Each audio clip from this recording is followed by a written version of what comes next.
The movie begins with a man named Chris Johnson sitting alone in a diner. He checks his watch, looks at the exact time, and suddenly turns toward the entrance as if expecting someone to walk in. Nothing happens, so he calmly gets up and leaves. Chris lives in Las Vegas, where he earns a living performing in a small magic show under the stage name Frank Cadillac. He steps on stage and starts performing prediction tricks, but the audience isn't very impressed. To prove himself, he invites a young woman from the crowd. Chris predicts the exact second her necklace will fall into her drink, and just as he says it will, it happens. The audience applauds, assuming it's just a clever illusion. Unknown to Chris, however, 2 FBI agents are watching him closely from the audience. Chris has a unique ability. He can see into his own future, but only up to 2 minutes ahead. Since the magic show barely pays the bills, he spends his free time gambling in casinos. However, he only places small bets and wins modest amounts, carefully avoiding jackpots so he doesn't draw attention. Even so, the casino has been monitoring him. On this particular day, the security team, led by Roybal and his partner Davis, keeps a close watch on Chris through the CCTV system, trying to figure out if he's cheating. Oh, he's not counting, not off the top of a 5-deck shoe. Isn't it that 2-bit magic act over at the back page? What's his name? Yeah, it's Frank Cadillac.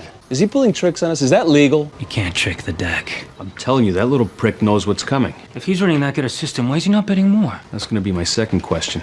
Look at that, he's looking right at us. It's like he can hear us. What table was that? Alarmed, Roybal orders his team to move in and bring Chris in. Chris already sees this coming. He leaves the table and heads to the cashier to cash out his chips. While standing there, he looks 2 minutes into the future and sees a man pull out a gun, rob the cashier, kill 2 people, and escape with the money. As soon as the vision ends, the man approaches. But before he can draw his weapon, Chris lunges at him and disarms him. When casino security arrives with guns raised, they completely misunderstand the situation and assume Chris is the criminal since he's holding the gun. It's his gun. He was gonna shoot 2 people. Realizing he can't talk his way out of this, Chris takes off. All casino security is immediately deployed to capture him. Using his ability to see their moves in advance, Chris skillfully evades them, even as Davis feeds his exact location to the guards through the surveillance system.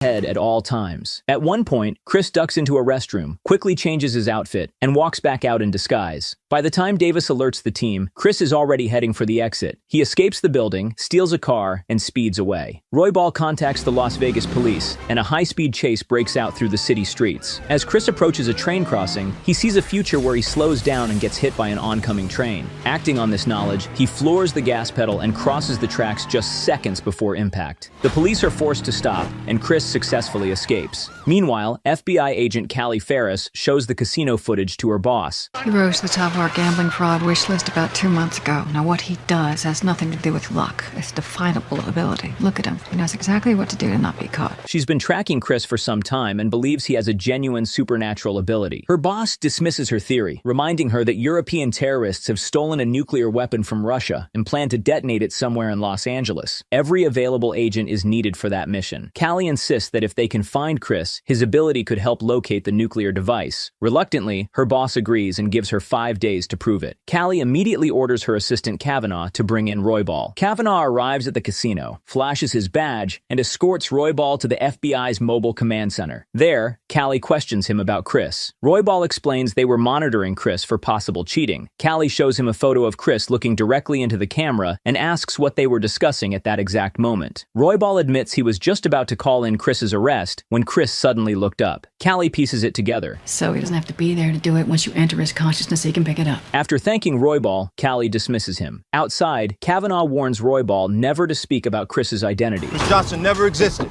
That's gonna be difficult considering 100 cameras saw him at the casino. Not to worry. Those tapes have been destroyed. Hey, she's single? Back inside, Callie and her team analyze the remaining data and confirm that Chris can see between 1.5 and 2 minutes into the future. At one point, there was a 2-minute, 16-second delay. He never bet, just got up and walked away. Maybe 2/16's too long. He can't see that far. Just then, Cavanaugh returns with news. The police have tracked the location of the stolen car. Meanwhile, Chris drives straight to the home of his old friend Irv while still being hunted. When Irv sees the car, he asks where it came from, and Cris casually admits that he stole it. Irv scolds him for stealing cars and constantly being on the run, telling him that kind of life will only end badly. He also advises Cris to forget about the woman he keeps seeing in his visions, the very reason Cris has been visiting the diner every day to meet her. In his vision, he doesn't know the exact day she will appear in the diner. He only knows she will come there at 8:09 because he saw a clock in his vision, and he doesn't even know which time of day that is. So he comes to the diner twice a day. Listen, about that girl.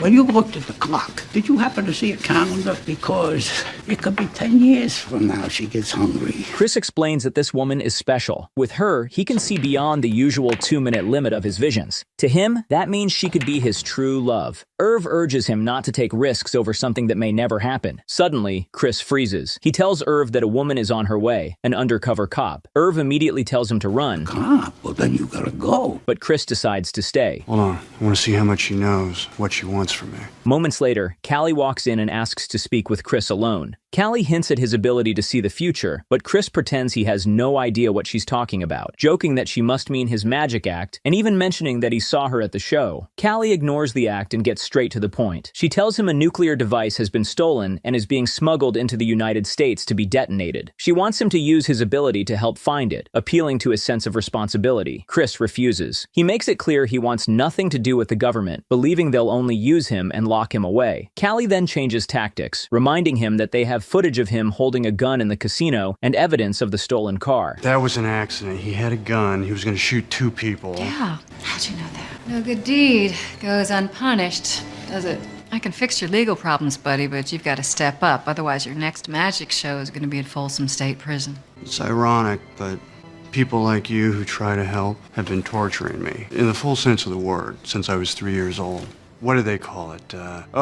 Observed play therapy, featuring the marathon 36-hour can you guess the next flashcard game. So please, leave me alone and let me live some semblance of a normal life. Cris remains firm and refuses again. Suddenly, armed FBI agents storm the room and surround the building. Then time rewinds. It turns out Cris had only seen this outcome in advance. You're right, I gotta go. Using that knowledge, he quickly escapes through the back door. Moments later, Callie enters the room to find only Irv playing pool. She realizes she missed Cris by just seconds. I missed him by seconds, didn't I? Elsewhere, Roybal is heading to his car in a parking lot when he's approached by a man and a woman claiming to be Gaming Commission employees. They ask what he knows about Cris Johnson. What can you tell us about Cris Johnson? Roybal initially stays silent, then claims he doesn't know anyone by that name. The woman shoots him in the knee. As he collapses in pain, the man pulls out a knife and demands answers. The next day, Cris is once again sitting in the same roadside diner, sipping a drink and staring at his watch. This time, at the exact moment he's been waiting for, the woman from his visions finally walks in. Her name is Liz. She passes a stunned Cris and sits at a nearby table. Cris begins running through multiple future scenarios to find the one where he successfully approaches her.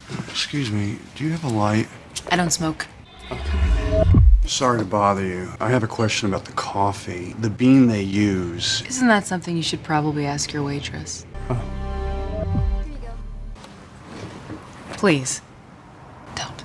None of his attempts work. Liz's ex-boyfriend Kendall shows up and confronts her about avoiding him. He becomes aggressive, grabbing her hand and refusing to let go even when she says he's hurting her. Cris steps in and tells him to back off. Kendall reacts angrily and throws a punch, but Cris effortlessly dodges it. Kendall keeps swinging, yet Cris avoids every blow and even knocks him down without trying, all while calmly talking to Liz. He pins Kendall down, forces him to pay for Liz's breakfast, and performs a quick coin trick. Still, Liz isn't impressed and walks away. You know what? You two work things out. That future doesn't work either. Time resets again. This time, Cris lets Kendall punch him, even though he sees it coming. Liz immediately yells at Kendall and tells him to leave. She stays behind to help Cris. As they talk, Cris tells her his car was stolen and that he's trying to get to Flagstaff. Liz reveals she's heading there too, where she teaches at a local school. Feeling sympathetic, she offers him a ride, though she jokes that he doesn't seem like a psycho. Soon, they're on the road together. During the drive, Cris suggests that meeting at the diner and heading in the same direction must be destiny. Liz disagrees, saying she doesn't believe believe in destiny and that life is better when it's unpredictable. Meanwhile, Callie and Cavanaugh track Cris to the diner and question the owners. They learn that Cris has been coming there daily and always leaving at exactly 8:09, except for that day. The owners mention he met a woman and that they overheard the two of them talking about going to Flagstaff. After leaving, Callie orders Cavanaugh to pull traffic camera footage from the area to track Chris's route. Then Cavanaugh drops shocking news. Roybal has been found dead in a parking lot, with his throat cut and his kneecap shattered by a gunshot. You're telling me this now? We just talked to him about Johnson. Hey, I just found out. She quickly realizes the terrorists must be responsible and that they're trying to eliminate Cris before he can interfere with their plan. Cris and Liz arrive at an Indian settlement near the Grand Canyon, where a local tribe lives and where Liz works part-time as a teacher. As they head toward the main village, Cris mentions that he'd like to meet the tribe's shaman. Liz then pulls out a small gift, explaining that it's for one of her students' birthdays. As soon as the children see her, they rush toward her and hug her excitedly. Later, she sits with them, and they teach her words from their native language. One of the kids innocently asks if Cris is her boyfriend, pointing out that he keeps staring at her. Liz looks up and notices Cris watching her with admiration. Cris walks over and performs a magic trick for the birthday boy, delighting the children and impressing Liz as well. After leaving the settlement,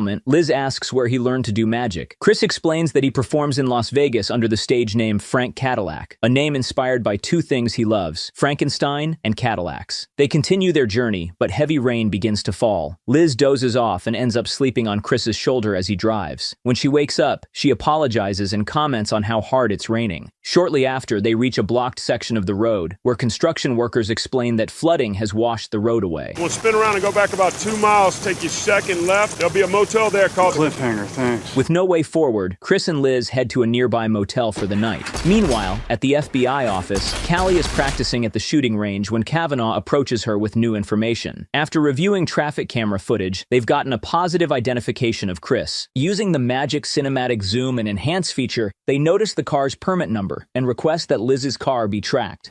There. Zoom in. That's a permit. Track it and find her. Isolate vector A6. Rotate. Zoom in. Remove occupant. Frisk. Enhance pants vector D7. Isolate pocket contents. Enhance. Enhance. Enhance. Enhance. Enhance. Enhance. Enhance, enhance. Meet me at the strip club tonight. It all goes down. XOXOVB. Back at the motel, Cris helps Liz settle into a room and lights the fireplace to keep her warm. Liz points out that there's only one bed. Cris reassures her and says he'll sleep in the car instead. Liz gives him a blanket and they say goodnight. Later that night, Liz looks out the window and sees Cris sleeping in the car, which makes her feel guilty. The next morning at a port, the terrorists unload shipping containers. Inside one of them is the stolen nuclear device. They assemble its components and test its activation. The same men who killed Roybal report to their leader. The head of casino security. What did you learn from him? For a macho guy, he screams like a girl. But he was questioned by federal agents looking for Cris Johnson, yes? He said they haven't found him yet. Do you believe this shit? You can see things before they happen. It makes no difference what I believe. We're wasting our time looking for some magician. Look, we spent 2 years setting this up, and that man out there is worried all this will be compromised by Johnson. Why are the same authorities that are looking for us so interested in him? Get rid of him.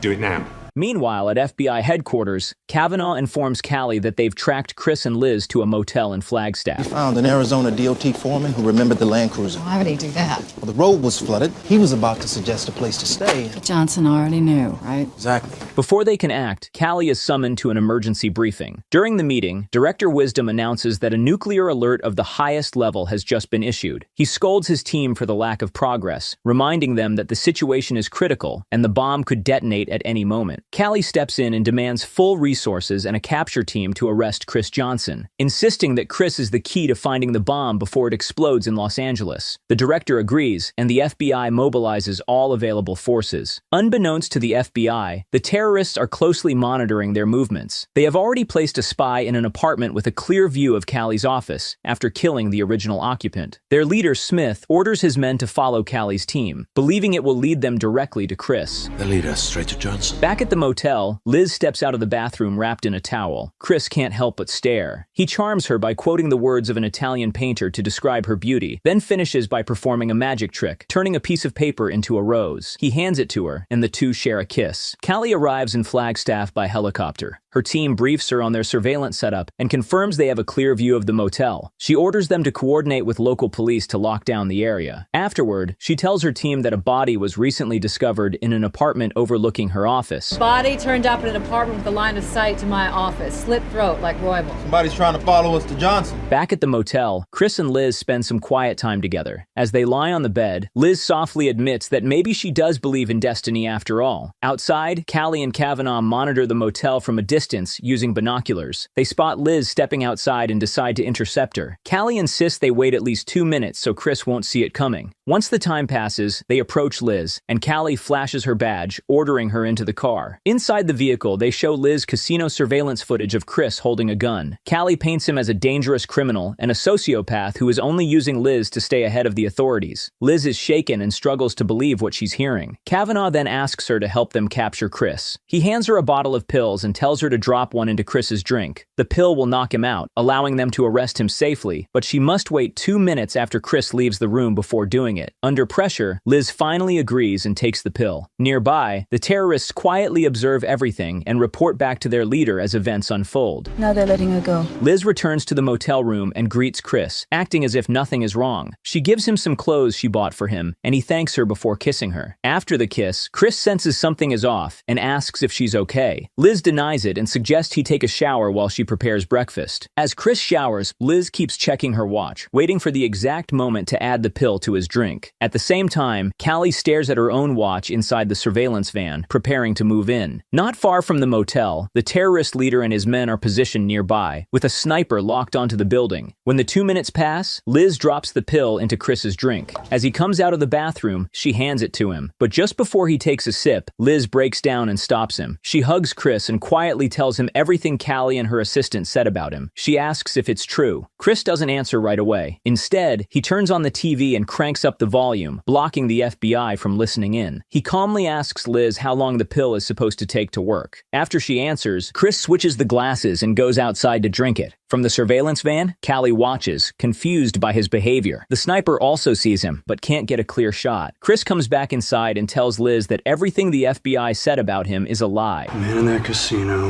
would have killed 2 people. It happened. It just hadn't happened yet. Oh my God, you are delusional. To prove it, Cris begins predicting every line spoken on TV before it's said, switching channels repeatedly and getting it right every time. That's right, sir. You're the only person authorized to do so. That's right, sir. You are the only person authorized to do so. You can't get lost in the woods if you never go into the woods.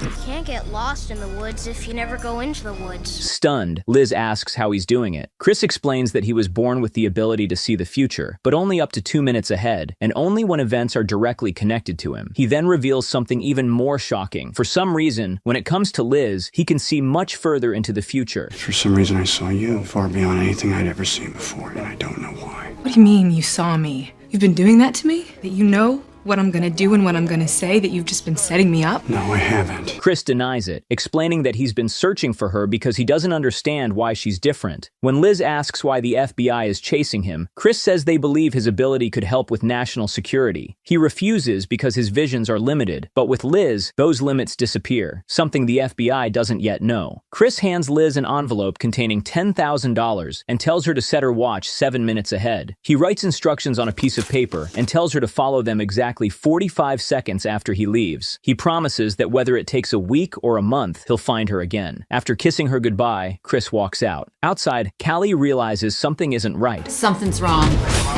She rushes out and raises her binoculars, only to see Cris already outside, staring straight in her direction. Without hesitation, Cris jumps down the nearby slope and takes off. Callie immediately orders all agents to pursue and capture him alive. Following Chris's instructions, Liz starts the car, puts it in gear, and drives it down the slope. The car crashes into a water tower, causing it to collapse and sending heavy logs and equipment rolling downhill. As Cris runs through the wooded slope, the terrorist sniper fires, but Cris sees it coming and dodges the bullet at the last second. Logs, debris, and the runaway car thunder down the slope, blocking the agents chasing him. Cris narrowly avoids being crushed, calculating each move perfectly as he escapes to the bottom of the mountain. Callie is already there, waiting with her gun raised. You know you're not gonna shoot? She sees massive logs rolling down the mountain straight toward her. She realizes that the only way to stop Cris is to sacrifice herself and provoke him into rescuing her. You're gonna let me die? Unable to leave her, Cris rushes forward and pulls her to safety just as the debris crashes around them, trapping them both. More agents arrive, and Callie immediately orders them to take Cris into custody. No good deed goes unpunished, does it? From a distance, Smith and his men watch as Cris is captured. Smith calmly makes a call and orders one of his operatives to abduct Liz and use her as bait. Moments later, the man drives up to her, points a gun, and kidnaps her. Afterward, Cris is taken to FBI headquarters where he's strapped to a chair. Special clamps are used to hold his eyelids open, preventing him from blinking or closing his eyes. Once everything is set, Callie thanks him for saving her earlier, then turns on a television. The plan is simple. Cris will watch live broadcasts and look into the future to see when and where the nuclear bomb will be detonated. And every television station in the world will broadcast the precise details of its detonation. Push that 2 minutes as far as you can and find it. If I do what you want,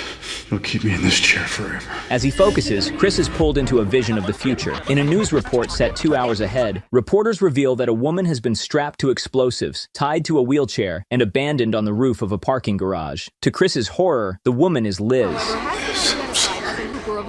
He watches as bomb squad officers carefully approach her, trying to save her. Suddenly, the terrorists detonate the bomb, killing Liz instantly. Overcome with panic, Cris snaps back to the present. Callie immediately asks what he saw, but Cris refuses to tell her. Instead, he insists that he can help them better if he's taken out of the room. Callie reluctantly agrees and orders him moved to a holding cell. Cris is placed in a holding cell. He asks for a cigarette, and when the guards are briefly distracted, he attacks them, using his foresight to anticipate their every move. He incapacitates them with ease and slips out of the cell. The alarm is triggered, throwing the entire building into lockdown. Callie and several agents give chase as Cris runs through the facility. A helicopter tracks his movement from above while he heads toward the parking garage he saw in his vision. Cris makes it inside and rushes up to the roof. Callie orders her team to stay back and follows him alone, gun drawn. On the rooftop, Cris stands at a distance from the spot where he knows Liz will be killed. Callie confronts him, demanding to know why he's there. Cris finally confesses that Liz will die on that roof in 2 hours.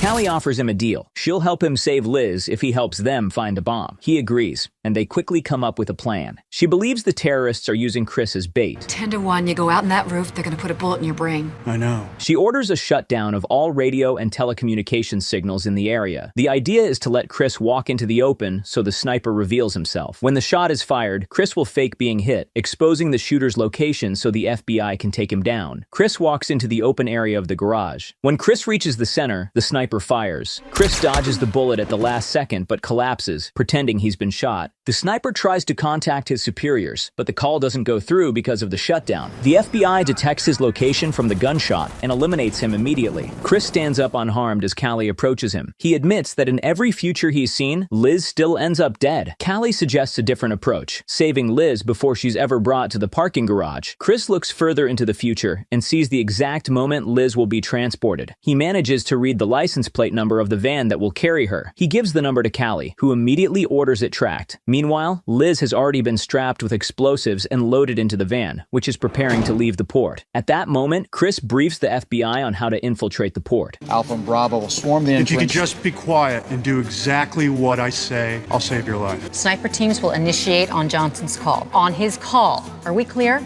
All elements shoot to kill any hostiles. What about intel? We don't need them. We have him. Moments later, the assault begins. As the van carrying Liz attempts to leave the port and the terrorist leader, Smith, boards a helicopter to escape, the FBI storms the area using armored vehicles and helicopters. Gunfire erupts across the port, forcing Smith and his men to scatter and take cover. Stop the van! Not yet! You'll kill her! On Chris's instructions, Callie takes a precise shot at nearby fuel barrels. Now!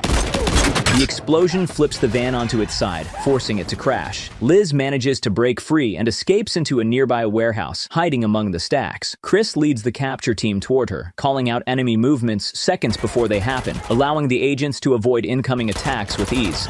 They got the guy on the crane, northeast corner. Negative, on a visual. Give me that. Aim for the doorway, 8 inches above the guardrail.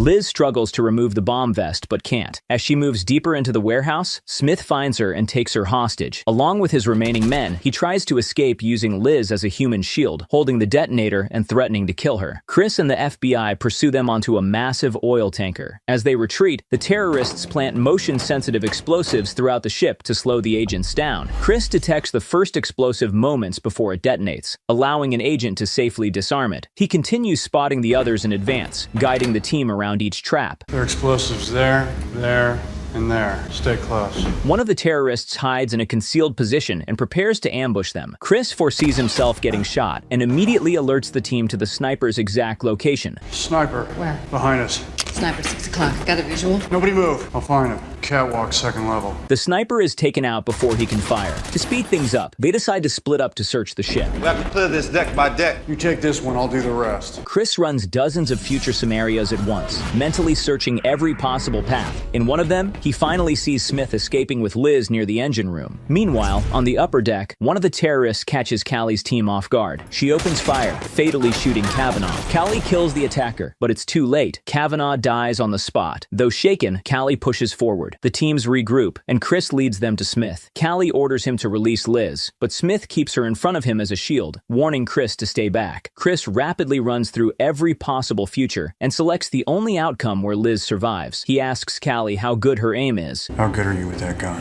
Very. Cris advances. Smith opens fire, but Cris anticipates every shot and dodges until Smith's gun clicks empty. Smith reaches for the detonator, but Callie shoots it out of his hand, then immediately fires again, killing him. Liz is rescued, and the bomb vest is removed, but Callie tells him it's far from over. The nuclear device is still missing, and it's already been activated somewhere. Cris is brought to a seismograph, meant to help detect the explosion's location. As he stares at it and looks into the future, his expression changes. He suddenly realizes the truth. Liz was only a distraction. While everyone focused on saving her, the bomb was set to detonate elsewhere. I made a mistake. It's happening. When? Now! The shockwave tears through the city, wiping everything out and killing millions. Then, time snaps back. It's revealed that everything we just saw was another future vision. Cris is still lying in bed with Liz at the motel. Realizing what must be done to prevent that future, Cris makes a choice. He calls Callie himself and tells her he'll cooperate fully and help them find the nuclear device, but only on one condition. Liz must be left out of it completely. Callie agrees and says she's on her way. Cris wakes Liz and tells her he has to leave. She asks if he'll come back. Cris promises that he will, even if it takes a week or a month, and asks her to wait for him. Liz agrees, and they share a final kiss. Moments later, Cris waits outside as Callie arrives. She asks if he's ready. Cris nods, gets into the car with her, and they drive off together.